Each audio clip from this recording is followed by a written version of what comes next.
જય હિન્દ દોસ્તો, જય ગરવી ગુજરાત, વિકે હિન્દુસ્તાની. દીકરાઓ જ આવ્યા પોતાના પપ્પાને આશ્રમમાં મૂકવા. ભણાયા બરાબર, બેઉને મોટા કર્યા, ભણાયા. તમે બેને પહોંચી વળ્યા, પણ બેઉ થઈને તમને એકલા નહીં પહોંચી વળતા એમ. મિત્રો, આજે વિકે હિન્દુસ્તાની આ ચેનલ પર આજે એક નવો વિડીયો જોઈશું. આ કાકાની વ્યથા આપણે જોઈશું કે એમને બે દીકરા છે. કાકાએ મોટા કર્યા, ભણાવ્યા, ગણાવ્યા, પણ હવે એ દીકરાઓ જ તેમને અહીં વૃદ્ધાશ્રમમાં મૂકવા આવ્યા છે અને પોતાના મોઢે શું કહે છે જુઓ. બોલો દાદા, શું નામ છે? શ્યામલાલ. કઈથી આવ્યા છો? અમદાવાદથી. વૃદ્ધાશ્રમમાં રહેવા આવ્યા છો? વૃદ્ધાશ્રમમાં રહેવા આવ્યા? આ દાદાનું નામ શ્યામલાલ છે અને અમદાવાદથી છે. અને આ દાદા વૃદ્ધાશ્રમમાં આવ્યા છે, પણ જોડે કોણ આવ્યું છે અને કેમ મૂકવા આવ્યું છે પૂરી ઘટના જુઓ. કોણ છે આ? તમારા બાબો છે. શું થાય તમારા? શું થાય તમારા? પપ્પા થાય મારા. પપ્પા. મિત્રો, આ જે કાકાને જોઈ રહ્યા છો તેમની બાજુમાં જે બેઠો છે તે તેમનો દીકરો છે. અને હવે એમને પ્રશ્ન કરવામાં આવે છે કે તમે શા માટે મૂકવા આવ્યા છો, એનો જવાબ સાંભળજો. મૂકવા આવ્યા છો વૃદ્ધાશ્રમમાં? કેમ, શું થયું? થોડી તકલીફ હતી ઘરમાં. શેની તકલીફ આવી?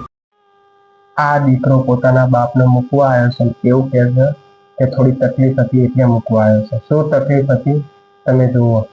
શેની તકલીફ આવી?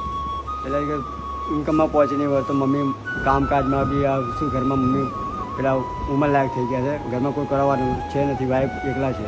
બરાબર. વાઈફ છે નથી મારા. વાઈફ નહીં તમારા? એક્સપાયર થઈ ગયા છે. તો શું નહીં થતું એમને? કેમ નહીં રખાતા? એમનાથી અત્યારે શું છે કે ઘરમાં મતલબ આમનું સેવા કરવા માટે કોઈ પહોંચી નહીં વળતું, કોઈ છે. દીકરો એવું કહે છે કે એમને ઉંમર થઈ ગઈ છે, સેવા કરવામાં કોઈ પહોંચી નથી શકતું, મારા વાઈફ નથી અને મારાથી થતું નથી, કોઈ એમની સાથે રહે એવું નથી, એટલે મૂકવા આવે છે. હજી આગળ જોવો એ દીકરાના શબ્દ. એ કાકા તો ફિટ લાગે છે, એમને જાતે કરી શકે એવા લાગે. ખાલી એમને તમારે 2 ટાઈમને જમવા જ આપવાનું ને, બાકી બધું એમની જાતે કરી શકે. એમને તમારે ક્યાં સેવા કરવાની? રાંધવાનું કરવાનું મમ્મીથી થતું નથી. એવું છે? આ કાકા દેખાવમાં બોડીથી તેમની તંદુરસ્ત દેખાય છે. એમને કોઈ એવા સપોર્ટની જરૂર નથી કે બાથરૂમમાં જવું હોય, નાહવા જવું હોય, પેશાબ પાણી માટે જવું હોય તો કોઈની જરૂર પડે.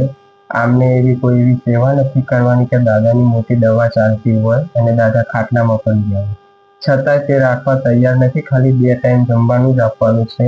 આ દીકરા માટે ખાસ શબ્દો છે, એન્ડ સુધી જોજો. તમારે શું થયા?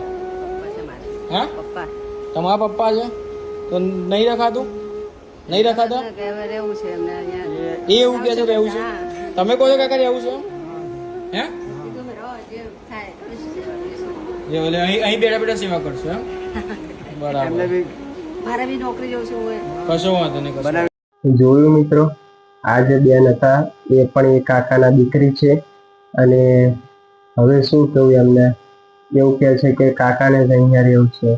અરે બેન, તમારા ભાઈ જેવા નાલાયક દીકરા હોય પછી કયા મા બાપ એવું વિચારે કે એની સાથે જીવી જશે પાછળના ઘરડા ઘડપણમાં મા બાપનો એક જ ઈરાદો હોય છે, શાંતિ.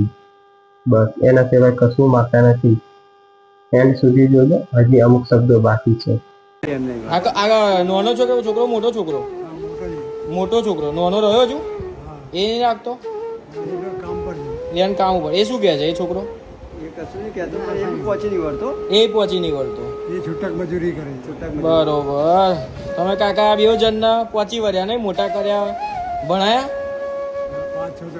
બરાબર. બેઉને મોટા કર્યા, ભણાયા.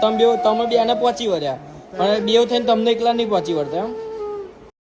આ કાકાએ પોતાના બંને દીકરાઓને ભણાવ્યા, આટલા મોટા કર્યા, અને બંને દીકરા હવે એવું કહે છે કે અમે એમના કામમાં પહોંચી નથી શકતા, અમે એમની સેવા કરી શકીએ એટલો અમારી પાસે ટાઈમ નથી. હા મિત્રો, આવું જોવા માટે જ તે મા બાપ લગભગ પોતાના દીકરાઓને મોટા કરતા હોય છે, એમનો ઉછેર કરતા હોય છે. શું કેવું તમારું? આવું જોવા માટે જ કરે છે. કશો વાંધો નહીં, હેડો ભાઈ, રાખી લઈએ છે. હો, રાખી લઈએ ને? ફાઇનલ ને? ફાઇનલ. શું કહો છો? રાખી લઈએ? હે, કશો વાંધો નહીં. લેવડો દાદા, અમારા જોડે રહેજો. હો ને, ચિંતા ના કરશો કશું. આ ફાઉન્ડેશને આ વૃદ્ધાશ્રમે આ કાકાને તો સાચવી લીધા અને કાકાને સાચવતે પણ એમના દીકરા કરતાં પણ સારું અને કાકાને કોઈ જાતનું દુઃખ નહીં રહે, કોઈ જાતનું ટેન્શન નહીં રહે. પણ આ જે દીકરો મૂકવા આવ્યો હતો એના માટે જે ખાસ શબ્દ હતા એને એક જ પ્રશ્ન પૂછવો છે. જો તમને યોગ્ય લાગે તો તમે પણ મને જવાબ આલજો કે આ કાકાને તમે સાચવી નતા શકતા અને એવું કહેતા હતા કે એમને જમવાનો એવો પ્રોબ્લેમ છે. હવે આ દીકરાને એક જ પ્રશ્ન કે આ કાકાને તે અહીં મૂકી દીધા, તું કઈ જગ્યાએ જમીશ? તારું જમવાનું જે બનતું હોય એમાંથી તું એક ડીશ કાકાની કાઢી શકે કે ના કાઢી શકે? તારા માટે તું જે વ્યવસ્થા કરતો હોય જમવાની એમાં કાકાને જમાડી શકે કે ના જમાડી શકે? કોમેન્ટ કરો.